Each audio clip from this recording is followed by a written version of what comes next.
Hi everyone, this vlog is on the topic and on the subject of lying and trusting. The first step to this is a lie works in the same format, in the same process as karmic processes does or karma does. When you do a task, when you do a work, a reaction or a response, it isn't only about the reaction and the response. It is about the intention behind it. It is about the platform or the spine behind it for you to do that work or the task. That is what justifies it as a good or a bad doing or a good or a bad task. Same way, lying works.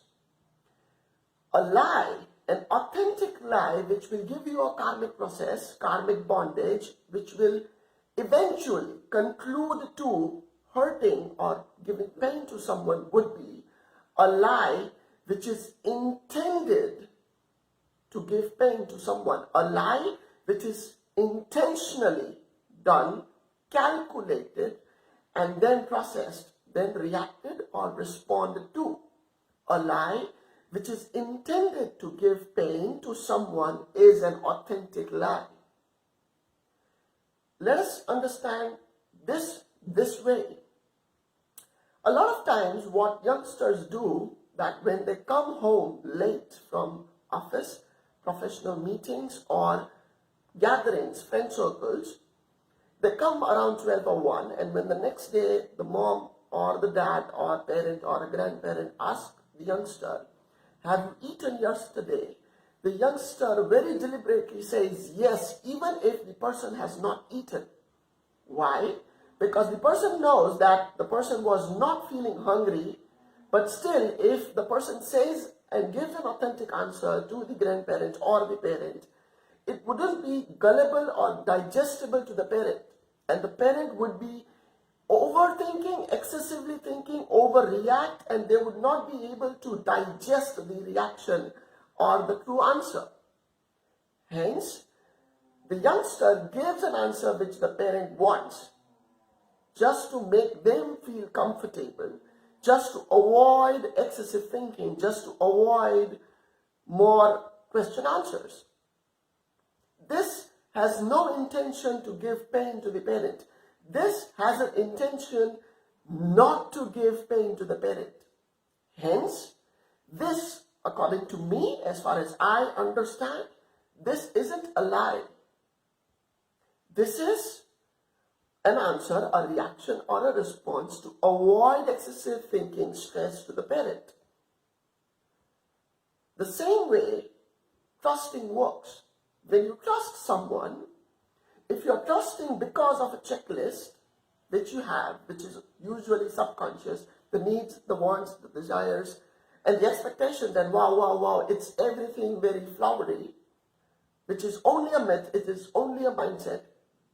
If you're trusting something with an intention for the satisfaction of your needs, wants, desires, and belief systems, and the so-called glorified expectations, then your trust is already dependent on expectations.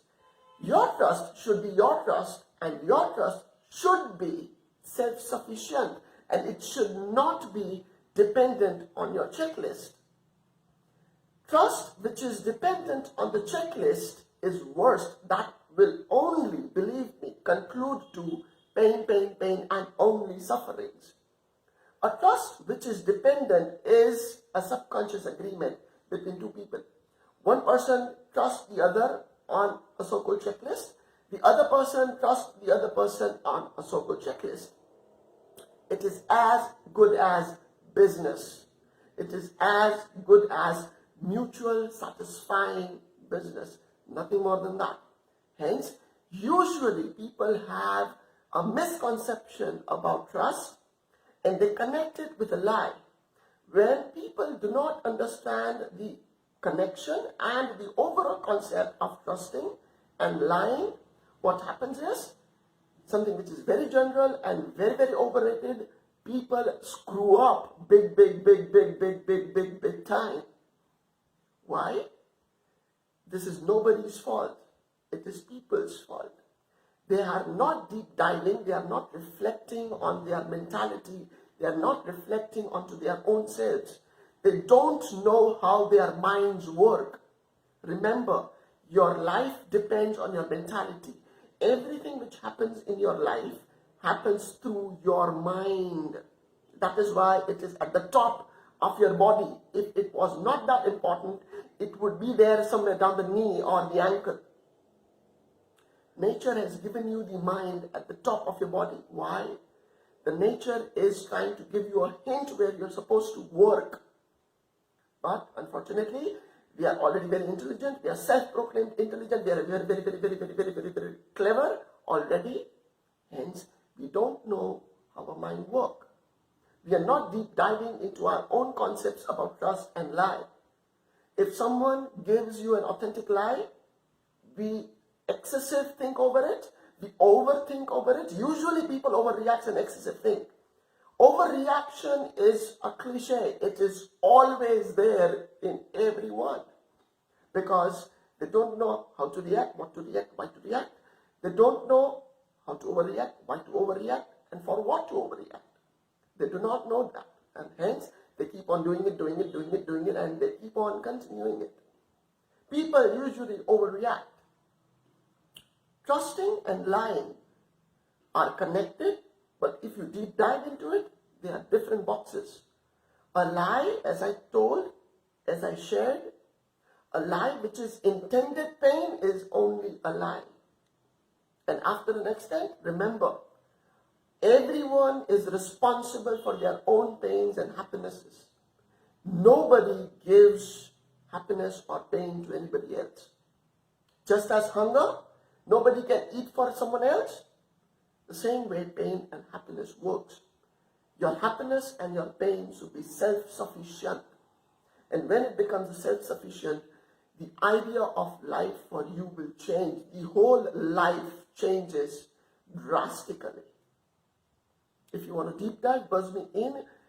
Please watch this video. Please share your views and opinions about this vlog. I would be more than happy to view and respond. Have a beautiful day. Take care, people. Remember, trust should be self-sufficient. And lying should not have an intention to give pain. Stop giving intentions and belief patterns to give pain to someone. Because you can only give it when you have it in yourself. Don't crucify yourself. Don't give pain to yourself. Give justice to yourself. Have a beautiful day. Take care. You deserve happiness. It's your birthright, people.